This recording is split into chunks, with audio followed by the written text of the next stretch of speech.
it's Beth Sager with the Lexington Local, and today I'm in this beautiful setting with Reverend Reebee of the Pilgrim Congregational Church in their pumpkin patch, which is so pretty. Hi, thanks for doing this. Thank you for asking us. This is great. Yeah, this is great. So tell me about your church. Pilgrim Congregational Church, United Church of Christ is over here on Coolidge Ave.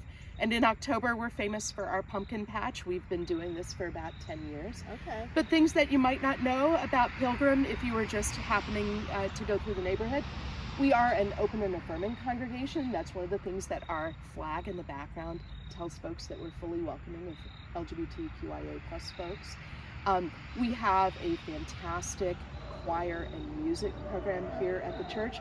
In fact, this coming Sunday, folks on YouTube are going to miss it, but we are having our Jazz Sunday, which we're very excited about, with special music.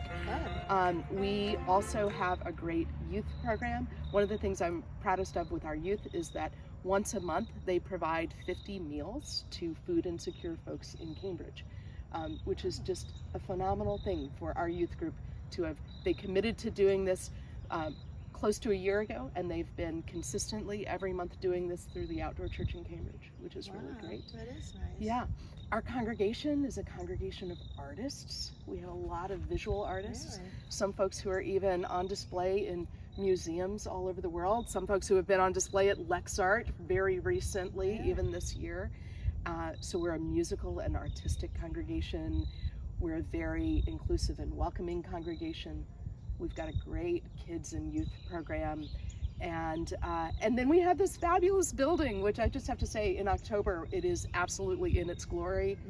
We had someone who stopped by yesterday and remembered being in our sanctuary and getting distracted by the trees outside, because it's just such a beautiful setting. So those are a few things that I would say off the top. Okay, nice. And how did you come to be here? Tell us about you. Yeah, I've been here for 3 years. Okay. And I came here from another local UCC church. I have served UCC churches in Eastern Massachusetts for about 20 years now.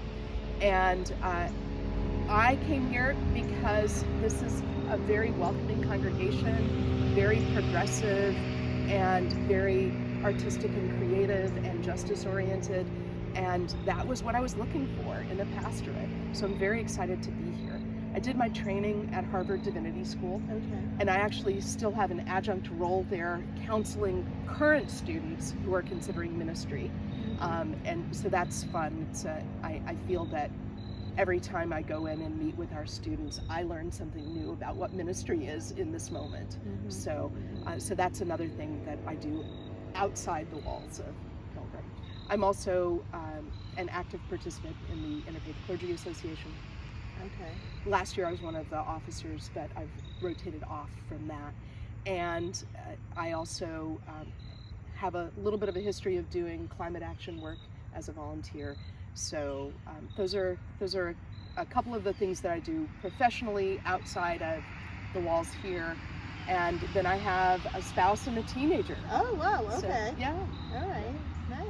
Yeah, so you're busy. Yeah, a little bit. Yeah. So it's a good busy, even if we don't like that phrase. Right, it is a good busy. right, So right. yeah. And what other things happen at this church? Yeah, thank you. That's a great question. One of the things that we're known for is our acoustics in the sanctuary. And so we have choral groups and chamber music groups of all sorts that use our building for concerts and rehearsals.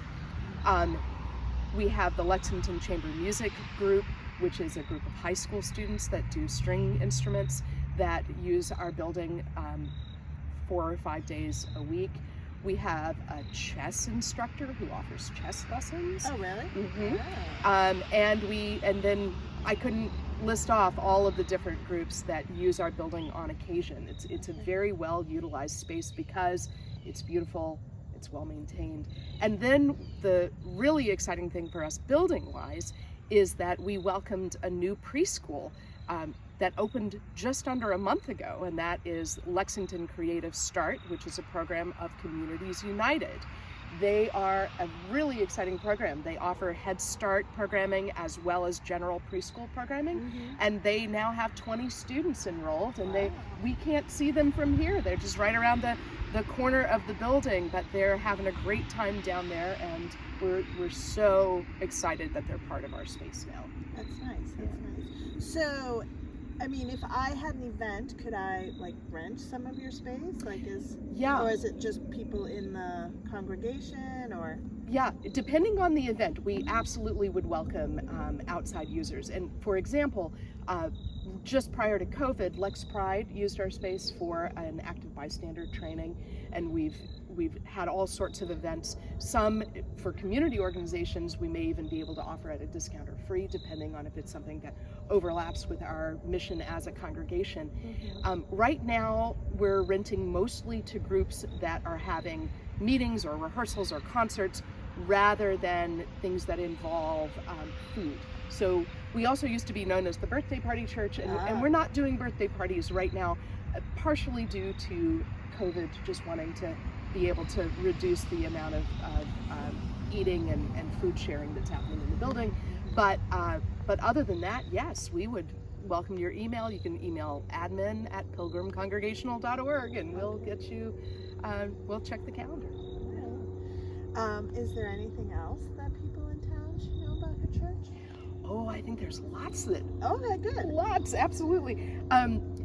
So one of the things that Pilgrim does really well is to invest in the local community. We were a founding congregation in the Interfaith Garden. I was reminded of that by one of their organizers this past week. I wasn't here when the garden was founded, but and we have been sending volunteers to the Interfaith Garden consistently since then. And if you don't happen to know, that organization sends about somewhere between 1,500 and 2,000 pounds of produce to the Interfaith Pantry every year, which is really awesome. Yeah. We have a number of different other service projects and community organizations that we support. One thing that I want to mention to folks tuning in is that on December 10th, we're going to have, weather permitting, and it's going to be an outside event, we're going to have what we call our Mitten Tree Night, where we will have carols and hot cocoa, and we will be receiving mittens and hats and scarves and other winter gear for East End House in Cambridge, as well as toys and other gift items for City Mission Boston. Okay. Our Mitten Tree is one of our annual events. It's one of our absolute favorites, and we normally do it on Sunday morning. We're going to do it 2 times this year, because on Saturday night we want to do it outside and welcome the community to bring their gifts for their neighbors and also have a wonderful social time. That sounds fun. Yeah. That sounds very nice. Very nice. So we're looking forward to that. Another thing that I would say is that we are participating in the Crop Hunger Walk in our area this coming Sunday. So the folks who are tuning in, probably it will have already passed. But one of the things we're doing as part of that is we're doing a little survey to get to know the needs of our neighbors in Lexington and in the surrounding communities. It's interesting, our congregation draws from Billerica, Concord, Arlington, Woburn, Reading, all over the place. And so we are participating in this area crop walk, and because we're also doing the pumpkin patch right now, we're doing a little survey to get to know the needs of our immediate neighbors, what you're yearning for, what organizations you're part of, where you experience love in the world. And that will help us to know our neighbors a little bit better. But the incentive is this, and I believe that there's going to be a link in the YouTube for every one of those surveys that gets filled in by, let's say, the end of the crop walk receipt time. So maybe the first or second week of November, I'm going to make a $10 donation to the Crop Hunger Walk. So you can click on the link in the show notes or YouTube description and fill in that Google form survey. I'm the only one who has access to the results, and for everyone that we receive, I'll donate $10 to the crop walk. Wow, that's nice. Good idea. Wow, so you're a very active church. I feel like we are. Mm-hmm. We are especially proportionate to our size. Mm-hmm. We are not the biggest church in town, but the thing about this congregation is that it is very active, and by the second time you're here, people know you and you start to become part of a community. And that's the benefit of having a medium-sized congregation versus something that's enormous, is that it really becomes a very close-knit community.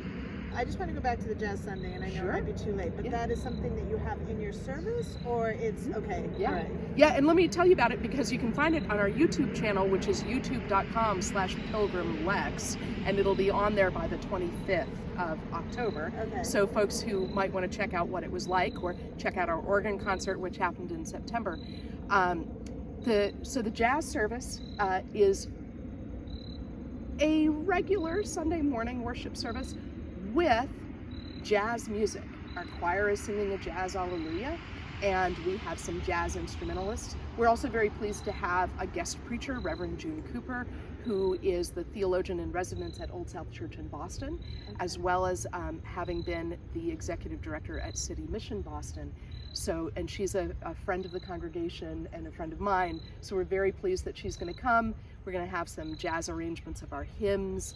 So it's, it's Sunday morning, but special. Mm-hmm. That sounds nice. Yeah. I was just curious about that. Yeah, so. come on over. Yeah, I used to live near a church in the South End in Boston, and their gospel mornings, I just could have my windows open and I could hear it. It was like the best. Yeah. So, Yeah. Well, That's it's going to be music. that kind of experience, we Alright. hope. Yeah. Nice. That should be great. Yeah. So, awesome. Well, thank you so much for your time. It was really nice to meet you. Nice to meet you too. And you do Beth. have a beautiful church. Yeah, So. stop on by, even if it's not the pumpkin patch. It's a great place to visit. Yeah. So, and we will have the pumpkin patch open through Halloween Day. Yeah.